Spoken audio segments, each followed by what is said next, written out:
Hello दोस्तों, स्वागत है आपका मेरे चैनल पे। आज हम बात करेंगे देश के तमाम बड़े बड़े नए खबरों के बारे में। तो शुरू करते हैं। सीएम नीतीश ने दीपावली, चित्रगुप्त पूजा एवं भैया दूज पर्व की दी शुभकामनाएं। जी हाँ, मुख्यमंत्री नीतीश कुमार ने प्रकाश पर्व, दीपावली, चित्रगुप्त पूजा एवं भैया दूज पर्व की प्रदेश और देशवासियों को हार्दिक बधाई एवं शुभकामनाएं दी हैं। अपने शुभकामना संदेश में उन्होंने कहा है कि प्रकाश पर्व दीपावली अंधकार पर प्रकाश, अज्ञान पर ज्ञान और बुराई पर अच्छाई की विजय का प्रतीक है। अनेकता में एकता की मिसाल हमारी संस्कृति।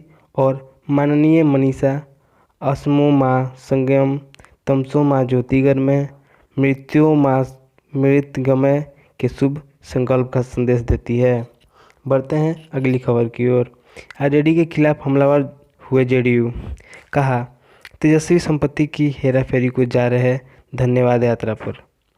बिहार विधान परिषद के लिए पटना स्नातक निर्वाचन क्षेत्र से चुनाव जीतने के बाद जदयू मुख्यालय में नीरज कुमार ने विपक्ष के नेता तेजस्वी यादव पर निशाना साधा। उनकी प्रस्तावित धन्यवाद यात्रा का मकसद संपत्ति की हेराफेरी बताया। उन्होंने पूछा कि किस बात के लिए तेजस्वी धन्यवाद यात्रा पर जा रहे हैं। आरोप लगाया गया है कि चुनाव में राजद में संपत्ति और जमीन लिखवाने की परंपरा है। पूछा कि क्या तेजस्वी फिर से जमीन लिखवाने जा रहे हैं, दाखिल खारिज कर आने की तैयारी है क्या? अगर ऐसा करने जा रहे हैं तो सचेत रहें। बढ़ते हैं अगली खबर की ओर। बीजेपी का आरजेडी पर निशाना, जाति की राजनीति से ऊपर उठ चुका बिहार। जी हाँ, प्रदेश भाजपा अध्यक्ष सांसद डॉक्टर संजय जायसवाल ने कहा है कि बिहार चुनाव परिणाम ने एक बार फिर यह साबित कर दिया है कि जात पात की राजनीति के दिन अब लद चुके हैं। इन चुनाव में लगभग सभी दलों को एजेंडा विकास के इर्द गिर्द घूमता रहा। वास्तव में हमारी सबसे बड़ी जीत यही है। अफवाह, झूठ और फरेब की राजनीति करने वाले ने कम कोशिश नहीं की, लेकिन बिहार की जनता डीगी नहीं, किसी तरह के प्रपंच में नहीं पड़ी और प्रधानमंत्री मोदी और मुख्यमंत्री नीतीश कुमार में फिर से विश्वास जताया। बढ़ते हैं अगली खबर की ओर। बिहार पराजित प्रत्याशियों का सीएम नीतीश ने हौसला बढ़ाया। हार के लिए उम्मीदवारों ने एलजेपी को ठहराया जिम्मेदार। मुख्यमंत्री नीतीश कुमार ने शुक्रवार की शाम अपने दल जदयू के हारे हुए करीब 3 दर्जन प्रत्याशियों से मुलाकात की। उन्होंने इनसे उनकी हार की वजह जानी, जिनमें से कई ऐसे थे जो पिछले 3-4 चुनावों से लगातार जीत रहे थे पर अब की चुनाव हार गए। नीतीश कुमार ने सबकी बातें सुनी और उन्हें कहा कि घबराने की बात नहीं है, नई ऊर्जा के साथ फिर से लगाना है। राजनीतिक में हार जीत लगी रहती है, सब लोग नए सिरे से काम कीजिए। ज़्यादातर हारे हुए प्रत्याशी ने अपनी हार की वजह लोजपा को बताया। बढ़ते हैं अगली खबर की ओर। आज दिवाली पर इस शुभ महासंयोग में महालक्ष्मी करेंगी धन वर्षा।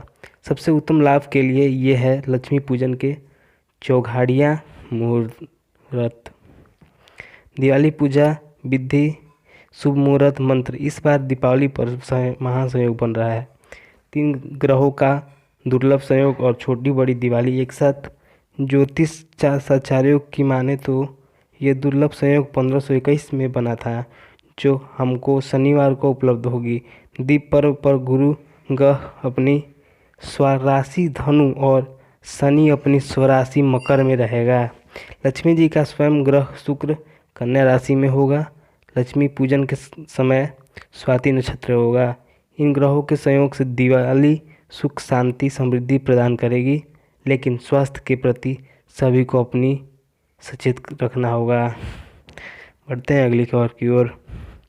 मुजफ्फरपुर में बीजेपी नेता व भतीजे की हत्या, एसकेएमसीएच में बवाल। बिहार के मुजफ्फरपुर जिले के औराई में शुक्रवार को जमीन विवाद में भाजपा प्रखंड कमेटी सदस्य व उनके भतीजे की हत्या कर दी गई। घटना नया गांव के उस्ती बेसी में 2 डिसिमिल जमीन के विवाद में हुई।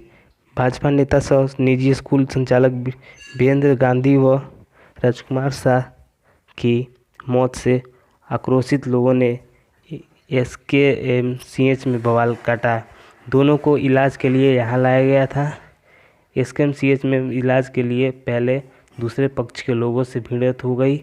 आरोपित पक्ष के लोगों का दौड़ा कर पीटा गया। एम्बुलेंस में तोड़फोड़ का प्रयास किया गया। मौके पर पहुंची पुलिस ने दूसरे पक्ष के एक आरोपित को गिरफ्तार कर लिया। इस दौरान दूसरे पक्ष के अन्य लोग वहां से फरार हो गए। घटना से एसकेएमसीएच परिसर में अफरा तफरी मच गई। बढ़ते हैं अगली न्यूज़ की तरफ। मुजफ्फरपुर 100 लेकर असम जा रही एम्बुलेंस ट्रक से टकराई, चालक की मौत। हरियाणा के रोहतक से 100 लेकर असम जा रही एम्बुलेंस गुरुवार की देर रात मुजफ्फरपुर के अहियापुर के चंदन बखरी के पास दुर्घटनाग्रस्त हो गई। फोर लेन पर गलत साइड में खड़े ट्रक से टकराई। हादसे में एम्बुलेंस चालक की मौके पर ही मौत हो गई, जबकि उस पर सवार असम के बहुगई निवासी मोहम्मद अली व उनकी पत्नी हवा खातून जख्मी हो गई। वे अपने परिजन सौरभ अली का शव लेकर लौट रहे थे। उनकी मौत बीमारी से हुई थी। रोहतक में इसका इलाज चल रहा था। वहीं हादसे की सूचना पर अहियापुर पुलिस ने चालक के शव एम्बुलेंस को कब्जे में लिया। बढ़ते हैं अगली खबर की ओर। झारखंड के सीएम हेमंत सोरेन बोले, बिहार में एनडीए जीतकर बिहार गई। जी हाँ, झारखंड के मुख्यमंत्री हेमंत सोरेन ने शुक्रवार को कहा कि एनडीए बिहार में जीतकर बिहार गई। वर्ष 2017 के बाद भाजपा कभी भी अपने बलबूते सरकार नहीं बना पाई है। वे पारबत्ता प्रखंड अंतर्गत सतीश नगर गाँव में पूर्व मुख्यमंत्री सतीश प्रसाद सिंह के श्राद्ध कर्म में भाग लेने आए थे। उन्होंने कहा कि भाजपा विशुद्ध रूप से राजनीति की नई परिभाषा गढ़ने का काम कर रही है। झारखंड के मुख्यमंत्री ने कहा कि लोकतंत्र में ऐसी कोशिशें बहुत वक्त तक जिंदा नहीं रहती हैं। बिहार में झामुमो को कम मिलने सीट के सवाल पर उन्होंने इसे अपने घर का मामला बताया। बढ़ते हैं अगले खबर की ओर। छात्र का अपहरण, 20 लाख फिरौती मांगी। जी हाँ, लखीसराय के कवैया थाना क्षेत्र के बिलौरी गांव से शुक्रवार की सुबह एक किशोर का अपहरण कर लिया गया और छोड़ने के बदले 20 लाख रुपए फिरौती मांगी गई। इस संबंध में लापता युवक के चाचा ने मामला दर्ज कराया है। बिलौरी निवासी एवं रविंद्र यादव उर्फ शोषण यादव का पुत्र राजीव कुमार शुक्रवार की सुबह से लापता हो गया। वह सुबह 5 बजे कोचिंग में पढ़ने के लिए लखीसराय जा रहा था। कोचिंग में पढ़ने वाले कुछ अन्य बच्चों ने राजीव की साइकिल और किताबें सड़क किनारे पड़ी देखी तो इसकी जानकारी उसने परिजनों को दी।